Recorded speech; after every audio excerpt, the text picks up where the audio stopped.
अहिल्या उद्धार के बाद राम, लक्ष्मण और महर्षि विश्वामित्र अपनी यात्रा में आगे बढ़े। वन का मार्ग अब धीरे धीरे नगर की ओर मुड़ रहा था। कुछ ही समय में दूर से दिखाई देने लगी एक भव्य नगरी, जनकपुरी। चारों ओर उत्सव का माहौल था।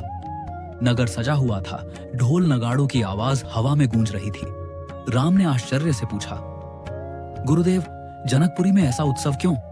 विश्वामित्र ने कहा, राम, यह कोई साधारण उत्सव नहीं, यहाँ स्वयंवर होने वाला है, राजा जनक की पुत्री सीता का। जनकपुरी के राजा महाराज जनक धर्म, ज्ञान और त्याग के प्रतीक थे। उनके दरबार में एक दिव्य धनुष रखा था, भगवान शिव का धनुष।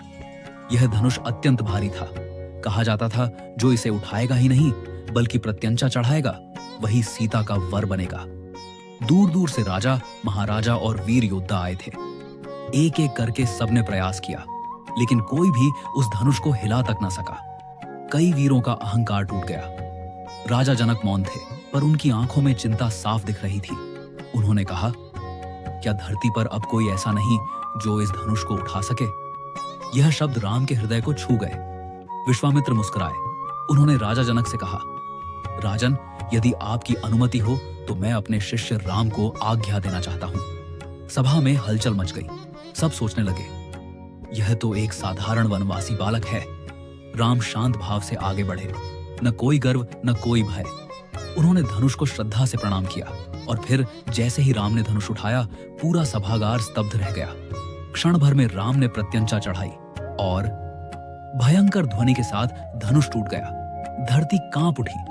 देवताओं ने आकाश से पुष्प वर्षा की। राजा जनक आंसुओं से भर उठे।